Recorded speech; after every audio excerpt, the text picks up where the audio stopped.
మహాగణాధిపతయే నమః. ఓం గురుభ్యో నమః. ఓం శ్రీమాత్రే నమః. పరమేశ్వర స్వరూపమైనటువంటి జ్యోతిష, వాస్తు మరియు ఇతర అనేకమైనటువంటి శాస్త్రములను మనకు అందించినటువంటి మహర్షులకి నమస్కారం. హయగ్రీవ హయగ్రీవ హయగ్రీవేతియోపదయత్తస్స నిస్సరతే వాణి జనుకన్యా ప్రవాహవత్.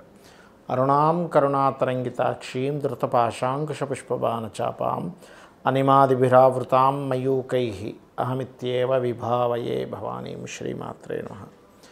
ప్రేక్షకులకి లలితాంబిక అమ్మవారి యొక్క అనుగ్రహం పరిపూర్ణంగా కలగాలని మనస్ఫూర్తి కోరుకుంటూ మనం ఈరోజు విశ్వవసు నామ సంవత్సరం కొత్త సంవత్సరం ఉగాది నుంచి గ్రహాలు ఏం మారనున్నాయి, అదేవిధంగా మనం కొత్త సంవత్సరం అనగానే పంచాంగం తీసుకొని చూస్తాం. ఆదాయము, వ్యయము, రాజ్యపూజ్యము, అవమానము. అంటే మనకెంత ఈ సంవత్సరం ఆదాయం ఎంత ఉంది, ఫైనాన్షియల్గా గ్రోత్ ఎంత ఉంది, ఖర్చు ఎంత ఉంది, మనల్ని మెచ్చుకునే వాళ్ళు ఎంతమంది ఉన్నారు, ఇబ్బంది పెట్టే వాళ్ళు ఎంతమంది ఉన్నారు అనేటువంటి చూస్తాం. అయితే ఇందులో గ్రహాల యొక్క ప్రభావం ఎంత ఉంటుంది. ఒక్కొక్కసారి మనకు ఆదాయం బాగా కనిపిస్తుంది, ఒక్కొక్కసారి బాగా లోలో కనిపిస్తుంది. అవమానించే వాళ్ళ సంఖ్య తక్కువగా ఉంటే ఒక్కోసారి ఎక్కువగా ఉంటుంది. మరి దీన్ని ఇలాగే అనుభవించాలా, దీనికి ఏదైనా మనం కొన్ని చిన్న చిన్న పరిహారాలు చేసుకొని కూడా, చాలా పరిహారాలు ఉంటాయి, అందులో నేను మీకు కొన్ని చెప్తాను, చేసుకుంటూ కూడా మనం దీని నుంచి అధిగమించవచ్చా అనేటువంటి విషయాలు తెలుసుకుంటూ, అదేవిధంగా ఈ సంవత్సరం మనకి మేజర్ ప్లానెట్స్ అయినటువంటి రాహుకేతువులు మనకి రాహు కుంభంలోకి, కేతు సింహంలోకి మార్పు చెందుతున్నారు. దీనివల్ల ఇది ఎప్పటి నుంచి, జూన్ నుంచి మారుతారు.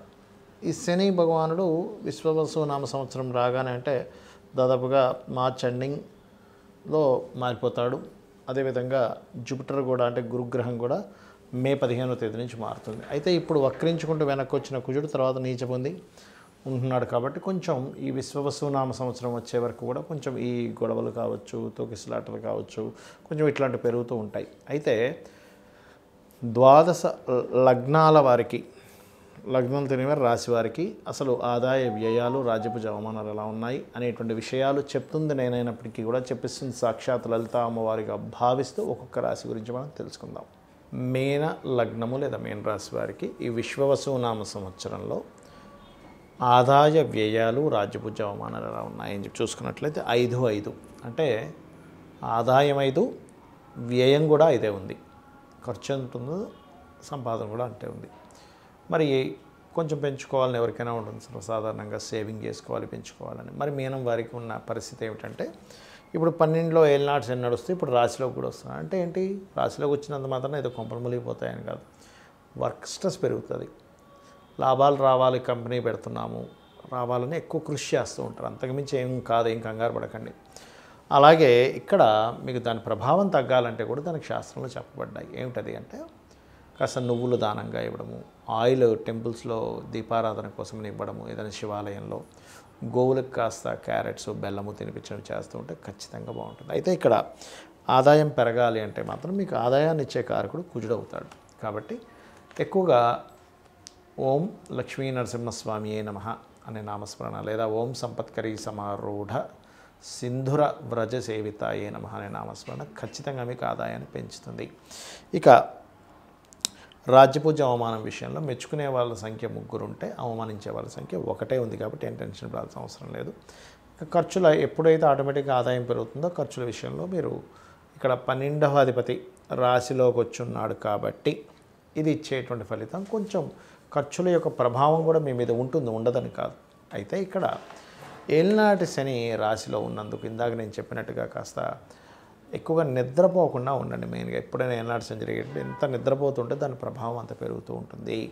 అది కాకపోతే మొదటి 3 నెలలు విశ్వవసు నామ సంవత్సరంలో ఏప్రిల్, మే, జూన్ మాసాల్లో ఫ్రెండ్స్కి ధనం ఇచ్చే విషయంలో మరియు ఏదైనా షేర్ మార్కెట్లో మనీ పెట్టేటువంటి విషయాల్లో మొదటి 3 నెలలు చాలా జాగ్రత్తగా నిర్ణయం తీసుకోండి. బికాజ్ ఆఫ్ మీకు ఆలోచన స్థానంలో నీచబడ్డ కుజుడు ఏమవుద్దంటే, కుజుడు ఎప్పుడు ఫాస్ట్ మూమెంట్ కారకుడు. ఆలోచన స్థానంలోకి వచ్చి నీచపడేసరికి ఏం కాదులే అని ఒక ఆవేశపూరితమైన నిర్ణయం తీసుకుంటారు.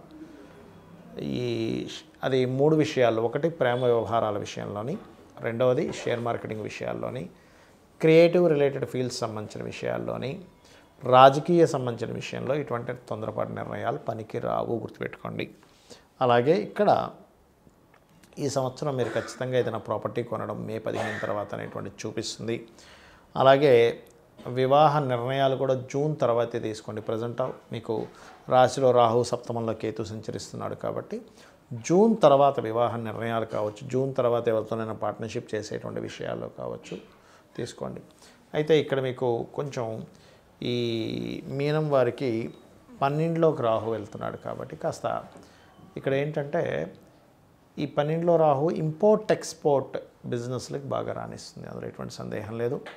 కాకపోతే కాస్త ఉద్యోగ సంబంధించినటువంటి విషయంలో మీతో పాటు మీ యొక్క జీవిత భాగస్వామి గురించి కూడా మీరు చేసేటువంటి ఉద్యోగ ప్రయత్నాలు ఖచ్చితంగా ఫలిస్తాయి. జూన్ తర్వాత వివాహ ప్రయత్నాలు కూడా ఫలిస్తాయి. జూన్ లోపల మరి చేసుకోకూడదు అంటే మరి కేతు ఉన్నప్పుడు చేసుకుంటే ఏమవుతుందంటే ఏదో ఒక మిస్అండర్స్టాండింగ్స్ వస్తూ ఉంటాయి. కాబట్టి సమాజంలో ఏదైనా మీరు సోషల్ మీడియాస్లోని ఇట్లాంటి ప్లాట్ఫామ్స్ మీద మీరు మాట్లాడేటప్పుడు కూడా కొంత జాగ్రత్తగా ఉండాలి. ఎందుకంటే సామాజికమైనటువంటి ప్రదేశంలో కేతు ఉన్నాడు.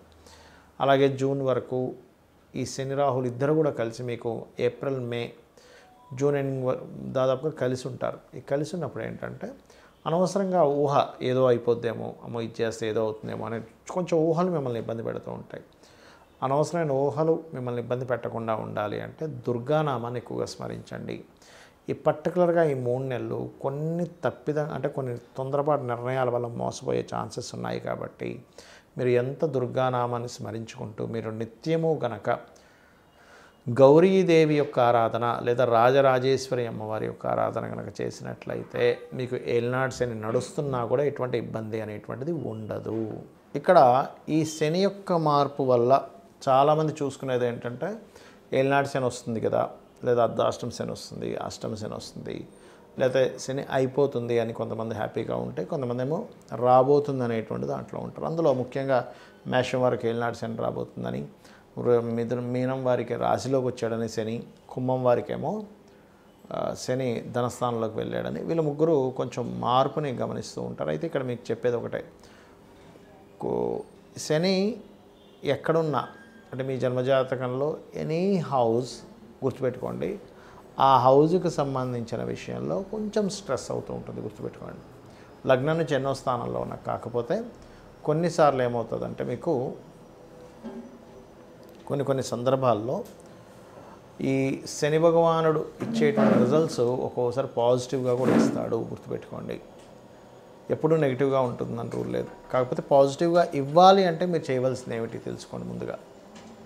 ఇక్కడ ఇంకొక విషయం చెప్పి నేను మీకు పరిహారం చెప్తాను శనికి సంబంధించిన విషయంలో. ఒకటి, శని నడుస్తుంది కదా వివాహం అవ్వదు అనుకుంటే తప్పు.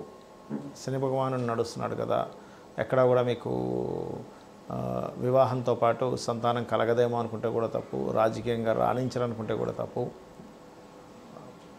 ఎందుకంటే ఇక్కడ ఎప్పుడు కూడా శ్రమకారకుడు, ఉద్యోగాలు వస్తాయి, వివాహాలు అవుతాయి, రాజకీయంగా రాణించడం జరుగుతుంది, సంతానం కూడా కలగడం జరుగుతుంది.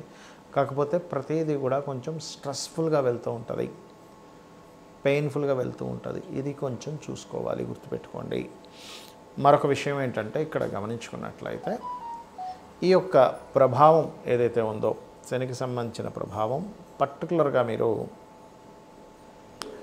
ఎవరైతే రెగ్యులర్గా అంటే ఏలినాటి శని, అర్ధాష్టమ శని, అష్టమ శని నడిచేటువంటి వారు, లేదా శని దశ నడుస్తుంది కొంతమందికి ఆ శని దశ, శని మంచి పొజిషన్లో ఉంటే మంచి ఫలితాలు కూడా ఇస్తాడు, బ్యాడ్ పొజిషన్లో ఉంటే ఆ 19 years ఆఫ్ శని దశ ఇబ్బంది పడుతూ ఉంటారు. దీనికి పరిహారం ఏమిటి అంటే ఫస్ట్ ఆఫ్ ఆల్ మీరు నిత్యము ఉదయము సాయంత్రము దీపారాధన చేయడం ప్రారంభించండి.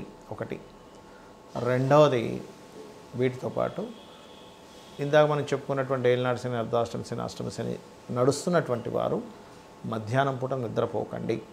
ఇది చిన్నపిల్లలకి, స్త్రీలకి, లేనట్లయితే ముసలి వాళ్ళకి ఇది వర్తించదు. యువకులకి అంటే దాదాపుగా ఒక 15 years ఆఫ్ ఏజ్ నుంచి దాదాపుగా 50 to 55 వరకు కూడా ఇది మధ్య వయస్కులకు కూడా ఇది వర్తిస్తుంది. యువకులకి, మధ్య వయస్కులకు కూడా మధ్యాహ్నం పూట నిద్రపోకండి. ఇక నైట్ డ్యూటీస్ చేస్తాము, పొద్దున్న కాసేపు నిద్రపోదామంటే దట్ ఈస్ డిఫరెంట్ థింగ్. మీరు నైట్ డ్యూటీ చేసే వాళ్ళ గురించి కాదు ఇది. కానీ రెగ్యులర్ డ్యూటీ చేసేవారు ఈ సమయాల్లో నిద్రపోతే మీకు ఎఫెక్ట్ ఇస్తుంది, సాటర్న్ యొక్క ఎఫెక్ట్ ఇస్తుంది. లేదంటే పొద్దున్నే 4 o'clock లేస్తానండి, నేను పని ఉంటుంది, మధ్యాహ్నం కోసం పడుకోవాలంటే దట్ ఈస్ డిఫరెంట్ థింగ్. అది. మూడవది ఏంటంటే గోవుకి ఎక్కువగా బెల్లము తినిపిస్తూ ఉండండి. మీరు ఎంత గోవులకు బెల్లం తినిపిస్తూ ఉంటే శని ప్రభావం అంత తగ్గుతుంది. మరొకటి, దగ్గరలో శివాలయం ఏదైనా ఉన్నట్లయితే నూనెని చక్కగా దీపారాధనకు వాడేటువంటి నూనెని తీసుకొని వెళ్ళి శివుడికి అక్కడ దీపారాధనకి వాడుకోమని ఇవ్వండి. ఇది మెయిన్గా గుర్తుపెట్టుకోండి. దీంతోపాటు మరి కొంతమందికి కాలసర్ప దోషం ఉంది కదండి నాకు అంటూ ఉంటారు. కానీ ఈ మధ్య నేను చూస్తున్నాను కదా చాలామందికి వాళ్ళు కాలసర్ప దోషం ఉందని నాకు చూపిస్తారు. తిరగల్సిన రోజు కాలసర్ప దోషం ఉండదు. ఒకటే గుర్తుపెట్టుకోండి, కాలసర్ప దోషము ఎవరికి చూడమని చెప్పారంటే జన్మజాతకానికి చూడమని చెప్పలే అసలు. మీకు ఒకవేళ అంతగా కాలసర్ప దోషం వల్ల ఇబ్బంది పడుతున్నాను అని అనుకుంటే కాళహస్తికి వెళ్ళిరండి, ఈశ్వరానుగ్రహంతో ఆ దోషం తగ్గిపోతుంది. ఒకటి, ప్రపంచ దేశాలకి ఏం జరుగుతాయి, అసలు దేశంలో కరువు వస్తుందా, సునామీ వస్తుందా, ఒక జబ్బు వస్తుందా, యుద్ధం వస్తుందని చెప్పడానికి కాలసర్ప దోషం వాడమని చెప్పారు. అయితే ఇక్కడ మీకు మీరుగా చూసుకోవడానికి కాలసర్ప దోషం ఎప్పుడు కూడా, ఇప్పుడు ఉదాహరణకి రాహువు కేతు ఇలా సమసప్తకాల్లో ఉంటారు కదా, ఈ సమసప్తకాల్లో రాహుకేతువులు ఉన్నప్పుడు అంటే ఎక్కడున్నా కూడా మేషం నుంచి మీనం వరకు రాహు ఎక్కడున్నా కేతు ఎక్కడున్నా కూడా ఇలాగే 1/7 యాక్సెస్లోనే ఉంటారు వీళ్ళు. అంటే ఇక్కడ కానీ ఇలా కానీ లేకపోతే ఇలా అంటే దాదాపుగా ఇలా కానీ మొత్తం మీద ఆ రకంగా ఉన్నప్పుడు ఈ రాహుకేతువులకి మొత్తం ఒకవైపు గ్రహాలన్నీ అంటే రాహు నుంచి కేతు వరకు మొదలు పెట్టుకుంటే ఇలాగ అన్ని గ్రహాలు వచ్చేసాయి, లేకపోతే ఒక దగ్గర అన్నీ కూడి ఉండిపోయాయి, ఒకవైపు ఏ గ్రహం కూడా లేదు, దాన్ని కాలసర్ప దోషము అంటారు. సింగిల్ గ్రహం బయట ఉన్నా అది క్యాన్సిల్ అవుతుంది, గుర్తుపెట్టుకోండి. ఇది దోషం. అంతేగాని చాలామంది ఏం చేస్తున్నారు, ఏమంటే నాకు ఉందంట అని చెప్పారని చూస్తే 2 గ్రహాలు ఒక గ్రహం బయట ఉంటుంది, మిగతా గ్రహాలు అక్కడ ఉంటాయి. అది కాదు. సో ఫస్ట్ అది తెలుసుకోండి. అలాగే ఒకవేళ ఉన్నా కూడా కొంపలు మునిగిపోయేది ఏం లేదు. పెద్ద పెద్ద వాళ్ళకి 140 మంది ప్రెసిడెంట్లకు ఉంది కాలసర్ప దోషం. మరి వాళ్ళందరూ దేశాలను ఏలట్లేదా? మెగాస్టార్ చిరంజీవి గారికి కూడా కాలసర్ప దోషం ఉంది. అంత మాత్రం చేత ఆయన ఏమి ఎందుకు పనికి రాకుండా ఏం పోలేదు కదా, గొప్ప వ్యక్తి అయ్యాడు. కాబట్టి వాటిని మీరు పట్టించుకోకండి దయచేసి. దశేం నడుస్తుంది, మీరు ఏ ప్రయత్నం చేస్తున్నారు, దానికి సంబంధించిన స్పెసిఫిక్గా అదేంటి, అదేం ప్రయత్నం చేస్తున్నారు, ఏ బిజినెస్లోకి వెళ్తున్నారు, మీరు చేసే ప్రయత్నానికి ప్లాంటరీ పొజిషన్స్ గోచారం కానీ మహాదశ లేదా అంతర్దశలు కానీ ఎంతవరకు సపోర్ట్ చేస్తున్నాయి, సపోర్ట్ చేయట్లేదు, మీకు అది యోగం ఉందా లేదా. యోగం ఉన్నప్పుడు ట్రై చేయడం వేరు, యోగం లేనప్పుడు ట్రై చేయడం వేరు. అంటే ఉదాహరణకి తిరుపతికి వెళ్తున్నాం, అసలు ఆ రూట్లో తిరుపతి ఉంటే కదా మీరు వెళ్ళి ప్రయాణం చేసినా సరే మీరు ఆ తిరుపతికి వెళ్ళేది, అసలు ఆ రూట్లో తిరుపతే లేదు, ఎంత దూరం అని ప్రయాణిస్తారు, దాన్నే యోగం అంటారు. ఆ రూట్లో తిరుపతి ఉంటే కాదండి ఇంకొంచెం దూరం వెళ్తే రీచ్ అవుతామని చెప్పుకోవచ్చు, అసలు లేదు, పరిస్థితి ఏంటి. కాబట్టి ఏంటంటే ఇక్కడ నేను చెప్పేది ఒకటే, మీరు నిత్యము లలిత అమ్మవారి యొక్క స్తోత్ర పఠనం చేయండి, ఖచ్చితంగా మీకు అన్ని విధాలా బాగుంటుంది. ఆ లలితాంబిక అమ్మవారి యొక్క అనుగ్రహం మీకు పరిపూర్ణంగా కలగాలని, ఈ విశ్వవసు నామ సంవత్సరం మీకు అన్ని విధాలా బాగుండాలని కోరుకుంటూ శ్రీమాత్రే నమః.